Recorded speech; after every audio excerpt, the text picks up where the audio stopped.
आपदा में अवसर ढूंढना कुछ लोगों की आदत बन जाती है।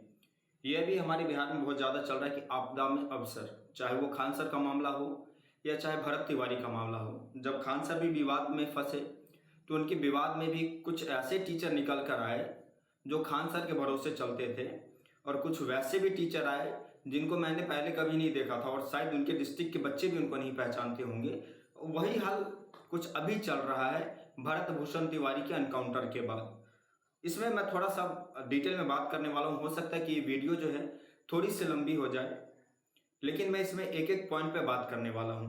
पहला, मैंने कुछ समाज सेवी जो खुद को समाज सेवी कहते हैं, लेकिन समाज में उनका इतना भी योगदान नहीं है कि किसी को एक यूनिट रक्त भी अपना दान किए होंगे, एक कतरा भी उनका कोई योगदान नहीं समाज के बीच में, फिर भी वो खुद को समाज सेवी कहते हैं। वैसे समाज सेवी और कुछ कुछ वैसे राजनेता जो खुद को चमकाना चाह रहे हैं, जिनको घर में कुत्ता बिल्ली के बराबर समझता लोग। देखिए, शब्द मेरे बहुत गलत निकल रहे, फिर भी मैंने बहुत अपने आप पे कंट्रोल किया हुआ है, तो इनको कुत्ता बोल के ही छोड़ दिया जाए। तो जो कुत्ता बिल्ली टाइप के जो नेता है ना, वो भी इसमें अपना राजनीति चमकाना चाह रहे हैं।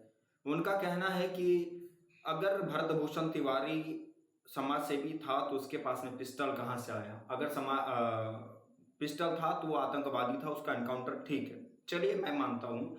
क्या अपने क्षेत्र का आवाज उठाना गलत था? नहीं।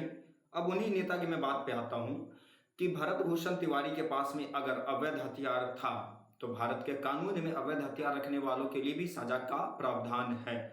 उसको पुलिस पकड़ती, अरेस्ट करती, कोर्ट में पेश करती, उसके बाद जो कानून उसको सजा देती, जो कोर्ट उसकी सजा सुनाती, वो सजा उस भरत भूषण तिवारी को दिया जा सकता था। लेकिन भरत भूषण तिवारी का एनकाउंटर तब होता है जब वो इंसान निहत्था था। अगर वो इंसान हथियार लेकर आतंकवादी होता तो क्या जो इंसान अपने पास में अवैध हथियार रखा था या फिर जैसा भी हथियार था, वो हथियार पुलिस वालों के ऊपर भी वो चला सकता था। उसी में एक नेताजी का बयान आ रहा है, जिस नेताजी का नाम भी नहीं पता, और अच्छा है कि वैसे कुत्ते बिल्लियों का नाम नहीं पता मेरे को। एक नेताजी का बयान आ रहा है कि विकास दुबे का भी इनकाउंटर हुआ था, अतीक अहमद का भी इनकाउंटर हुआ था, तो वो उत्तर प्रदेश है, इसीलिए वहां लोगों की आवाज नहीं निकलती है। ये बिहार है।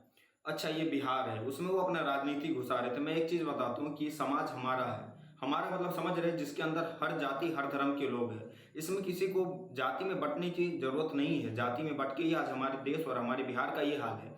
तो वो बता रहे थे कि उत्तर प्रदेश में अतीक अहमद और विकास दुबे का भी इनकाउंटर हुआ था। तो अतीक दुबे की बात अगर की जाए तो अतीक दुबे के ऊपर कई सारे आपराधिक मामला पहले से दर्ज थी, और अतीक दुबे का इनकाउंटर पुलिस ने नहीं, उसमें कुछ लोगों ने आकर भीड़ में, जब उन्हें ले जाया जा रहा था तो रास्ते में भीड़ में कुछ लोगों ने हथियार लेकर घुसा और उनके सिर पे गोली मारी, और उनका वहीं एनकाउंटर हो गया, हत्या हो गया। सीधी सी बात, ये एनकाउंटर हो गया। जो है वो जाने अपना कानून। और विकास दुबे की रही बात, तो विकास दुबे के बात में, तो विकास दुबे ने पुलिस वालों के साथ में नरसंहार किया था। तो ये विकास दुबे इतना, ये भरत तिवारी का मामला नहीं था। भरत तिवारी ने किसी पुलिस वाले को नहीं मारा था। भरत तिवारी ने किसी आम नागरिक को नहीं लूटा था। भरत तिवारी ने किसी व्यापारी को नहीं लूटा था। भरत तिवारी लड़ रहा था। जवनिया में जब बाढ़ आता है तो उसका कटाव ऐसा होता है कि उस कटाव में कई के सैकड़ों घर ढह जाते हैं, सैकड़ों के सैकड़ों परिवार उजड़ जाते हैं, बच्चे रोड पे, महिलाएं रोड पे, बुजुर्ग रोड पे सोने, रहने और अपने जान से जाने के लिए बेबस हो जाते हैं। उस जवनिया के लिए आवाज उठा रहा था। वो अपने क्षेत्र में स्वच्छ जल के लिए आवाज उठा रहा था कि उनके इधर अच्छा पानी हो, पानी की भी व्यवस्था नहीं थी। चाहे वो सरकारी जो भी चापाकल लग रही थी, जो भी नल जल योजना के तहत वहां जल पहुंचने का प्रावधान था, जो भी व्यवस्था थी वो उच्च कोटि की हो, ताकि लोग उस पानी को पी सके। कुछ कुछ वीडियो में भी दिखाया गया था कि वहां की पानी इतनी गंदी थी कि शायद उससे आप नहाना भी पसंद नहीं करें। भरत तिवारी आवाज उठा रहा था कि जो सरकारी फंड से स्ट्रीट लाइट के लिए फंड पास होता है, वो फंड यहाँ पास किया जाए और यहाँ की भी सड़कों पर स्ट्रीट लाइट लगाया जाए। तो वो आदमी हथियार रख के भी आतंकवादी नहीं था। अगर हथियार था तो उसको अरेस्ट किया जाता, उसके ऊपर केस चलाकर जो भी आर्म्स के तहत जो केस बनती वो बनाए और उसको सजा दी जाती। ये हो सकता था, लेकिन एनकाउंटर करना नहीं। अब आते थोड़ा सा आपदा में अवसर ढूंढने वाले लोगों की बात पे, जो मैंने शुरू में ही बोला था कि आपदा में अवसर। इस आपदा में अवसर वो लोग भी ढूंढ रहे हैं जो लोग कभी भी भरत तिवारी की विचारधारा को भी समाज में नहीं मानते हैं। आज भरत तिवारी इस समाज से चले गए तो उनके घर पे सैकड़ों लोग पहुंच रहे हैं। आज हर वो बड़ा इंसान पहुंच रहा, हर वो बड़ा आदमी पहुंच रहा, चाहे एक एक विधायक हो, चाहे हरियाणा के विधायक हो, चाहे पंजाब के रिपोर्टर हो, या चाहे छोटे मोटे रिपोर्टर हो, चाहे उनके गांव के जो भी लोग हो वो पहुंच रहे, ताकि भरत भूषण तिवारी के इसी माहौल में हम भी चमक जाए। अगर भैया आप भरत भूषण तिवारी के इतने ही बड़े समर्थक थे तो उनके विचारधारा का आप समर्थन करते।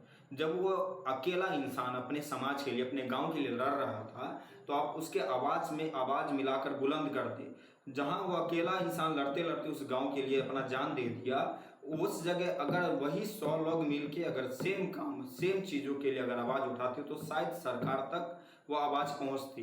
क्योंकि भगत सिंह जी ने एक बहुत अच्छी लाइन कही थी कि इनकलाब, बंदूक और पिस्तौल इनकलाब नहीं ला सकती, इनकलाब की धार विचारों की शान पर तेज होती है। ये हमारे आदर्श शहीद आजम सरदार भगत सिंह जी ने कहा था जब उन्होंने असेंबली में बम फेंका था। तो बहरों को सुनाने के लिए एकजुट होकर उसी गांव के लोग अगर आवाज़ उठाते, जो आज उनके घर पर पहुंचकर कुछ रुपये देकर उनकी जहां इनकाउंटर हुई इस जगह की मिट्टी उठाकर सिर पर लगाना और मीडिया में चर्चे में आना, ये राजनीति सरासर गलत है। अगर उतना ही अगर आपको भरत तिवारी के साथ लगाव है तो आप वो सारा काम उस गांव में करवा दीजिए जो भरत तिवारी चाहते थे, जिसके कारण भरत तिवारी जी की एनकाउंटर हुई। जवनिया में बाढ़ से प्रभावित, उस बाढ़ का व्यवस्था करवा दीजिए। जवनिया में पानी, उस पानी का व्यवस्था करवा दीजिए। उस स्ट्रीट लाइट का व्यवस्था करवा दीजिए। हालांकि उस स्ट्रीट लाइट का व्यवस्था एक यूट्यूबर टाइगर यादव ने करवा दिया है, जो उनके वीडियो में देखने को मिला। 30-35 लाइट उन्होंने लगवा दिया है। मुझे ये समझ में नहीं आता कि उसमें लोग ये सवाल क्यों नहीं कर रहे हैं कि आत्मसमर्पण के बाद जितने भी लोग वहां पहुंच रहे हैं और पैसा दे रहे हैं अपना चेहरा चमकाने के लिए, या जिस तरीके से हो सकता है लोगों को लग रहा हो मैं गलत बोल रहा हूँ, भैया बोल रहा हूँ तो आप वहां करेक्ट कर सकते हो, मैं सुनूंगा। लेकिन बोलना हो, समझाना हो मर्यादित शब्दों में। अगर अमर्यादित हुए तो मैं अमर्यादित हो सकता हूँ। जो भी लोग वहां पहुंच रहे हैं, चाहे कोई भी हो, मैं किसी एक का नाम नहीं लेना चाहता हूं क्योंकि मैं किसी को व्यक्तिगत नहीं जानता हूं, ना व्यक्तिगत मेरा किसी से लेना देना है। जो भी लोग वहां पहुंच रहे हैं वो लोग ये सवाल क्यों नहीं कर रहे वहां के सुप्रिंटेंडेंट ऑफ पुलिस से, चाहे वो चीफ मिनिस्टर से, चाहे वो बिहार के होम मिनिस्टर से, कि जब भरत तिवारी ने आत्मसमर्पण कर दिया तो किस कानून के अंतर्गत उनका एनकाउंटर किया गया? क्या भरत तिवारी कसाब से बड़ा आतंकवादी था? कसाब 26 से 11 हमले का मास्टरमाइंड था। जब कसाब को पकड़ा गया तो कसाब ने जब अपने बचाव में फायरिंग किया, कसाब के साथ में एक और कोई दल्ला था, हरामी का बच्चा, वो भी निपटा। उसके बाद कसाब ने जब अपने बचाव के लिए AK-47 से जब गोली चलाया तो महाराष्ट्र पुलिस के कांस्टेबल तुकाराम शहीद भी हुए। फिर भी कसाब को जिंदा पकड़ा गया, कोर्ट में लाया गया, कोर्ट ने उसको फांसी सुनाई और फांसी दिया गया। तो क्या भरत तिवारी कसाब से बड़ा आतंकवादी था कि उसके निहत्था होने के बाद उसको गोली मारा गया? वो भी 5-5 गोली मारा गया, इनकाउंटर कर दिया गया क्या? या फिर बिहार में माननीय मुख्यमंत्री जी चाह रहे योगी जी वाला फाइल खोलना कि चलो इनकाउंटर कर दूंगा धराधर 2-4 तो मेरा माहौल टाइट हो जाएगा। माननीय मुख्यमंत्री जी, इनकाउंटर करना है तो वैसे लोगों का इनकाउंटर करिए जो वाकई अपराधी है, जो जघन्य अपराध में है, जिसके ऊपर अपराध होते हुए भी वो खुला घूम रहा है, वैसे लोगों को पकड़िए और इनकाउंटर करिए। जिसने आत्मसमर्पण कर दिया, जो अपने समाज के लिए लड़ रहा था, उसका इनकाउंटर कहाँ तक जायज है? ये हो सकता है कि कुछ लोगों को लग रहा होगा कि भरत तिवारी के टॉपिक पे वीडियो बनाने से व्यू के लिए चाह होगा। नहीं भैया, मेरे तो 80-85 सब्सक्राइबर है। लोगों ने मेरा पुराना चैनल भी बंद करवा दिया, फिर भी मैं, अगर मेरे आवाज़ से 4 लोग भी जागते हैं तो मैं जगाता रहूँगा। और मैं फिर से एक बात कहता हूँ, मैं हमेशा बात करूँगा समाज और देश के हित में। मैं कभी जातिगत धर्म पक्ष में कोई बातें नहीं करता हूँ। गर्व से कहता हूँ मैं जिस धर्म से हूँ मैं सनातनी हूँ, लेकिन इस राष्ट्र का जागा हुआ नागरिक हूँ। सरदार शहीद आजम सरदार भगत सिंह, अशफाक उल्लाह खान, राम प्रसाद बिस्मिल, खुदीराम बोस, ये मेरे आदर्श है। तो मैं उनके दिखाए हुए मार्ग पे चलता हूँ। मैं हर चीज़ को बारीकी से देखता हूँ जो राष्ट्र हित में हो। भरत तिवारी के इस कांड के बाद सरकार पे इस तरीके से उस गांव के लोग या जो भी उनसे मिलने आ रहे इस तरीके से दबाव बना कि जो भी पुलिस अधिकारी उसमें संलिप्त हैं उनके ऊपर उचित कार्रवाई की जाए। आत्मसमर्पण के बाद जिस पुलिस अधिकारी के ऑर्डर पे जिन सिपाहियों ने गोली चलाया वो निलंबित हो, उसके ऊपर जो कानूनी रूप से कार्रवाई होती वो कानूनी रूप से कार्रवाई हो, तब जाकर कहीं ना कहीं ये लगेगा कि समाज में आवाज़ उठाना कोई गलत बात नहीं है। और एक चीज़ और कि आपके क्षेत्र में चाहे कोई भी हो, अगर वो आपके समाज के लिए आवाज़ उठा रहा है ना, बहुत सारे ऐसे लोग हैं जो शिक्षा माफिया, स्वास्थ्य माफिया या फिर सरकारी योजनाओं पे आवाज़ उठाते हैं, पत्राचार करते हैं, बातें करते हैं, वीडियो बनाकर लोगों को जागृत करते हैं। आप उनको सपोर्ट कीजिए, हो सकता तो आप उनके कंधा से कंधा मिलाकर उस लड़ाई में साथ दीजिए। वो अपने व्यक्तिगत फायदे के लिए नहीं उठा रहे। मैं भी वीडियो बना रहा हूँ, मेरा कोई लेना देना नहीं है। 80-85 सब्सक्राइबर है, मेरा उससे पेट नहीं चलने वाला है। वो ऊपर वाले का दिया हुआ है कि मेरा पेट चल जाता है, मेरा वीडियो से कोई पेट नहीं चलता। लेकिन मेरा एक चीज़ है कि मैं एक एक लोगों को जगाता रहूँगा। तो जो भी आपके क्षेत्र में लोग हैं, जो भी समाज हित में काम कर रहे हैं, चाहे वो शिक्षा माफिया हो, चाहे वो स्वास्थ्य माफिया हो, चाहे वो किसी ठेकेदार के खिलाफ हो, चाहे वो सरकारी किसी योजना के लिए आवाज़ हो, जिस भी प्रकार से जो भी आवाज़ आपको लगती है कि आपके समाज में इस चीज़ की बदलाव होनी चाहिए, उस चीज़ में आप उनका कंधा से कंधा मिलाइए। लेकिन हाँ, जो सामाजिक कार्यकर्ता का चोला पहनकर है उनसे सावधान भी रहिए। अगर कोई भी व्यक्ति आपके लिए आवाज़ उठा रहा तो ये समझिए कि बहुत कर रहा है, और उसके विरोध में ना जाकर आप भी हौसला कीजिए, ताकि आपके क्षेत्र का, आपके बच्चों का भविष्य उज्जवल हो सके।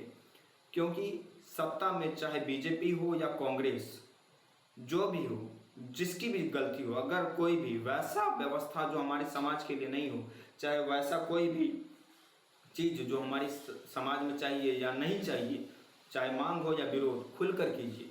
अगर मेरे क्षेत्र में मुझे स्कूल चाहिए होगी तो मैं आवाज़ उठाऊंगा। अगर मेरे क्षेत्र में सरकारी अस्पताल की व्यवस्था चाहिए होगी तो मैं आवाज़ उठाऊंगा। अगर मेरे क्षेत्र में अस्पताल होते हुए उसमें व्यवस्था नहीं होगी तो मैं उसके लिए भी आवाज़ उठाऊंगा। अगर हर चीज़ होते हुए अगर सारी चीज़ें ठीक है तो मैं उसका समर्थन भी करूंगा। जय हिंद, वंदे मातरम। एक बार अपने हिसाब से ज़रूर सोचिएगा कि क्या लड़ना बेहतर है अपने अच्छे समाज, अपने अच्छे राज्य, अपने अच्छे देश के लिए, या चुप बैठना।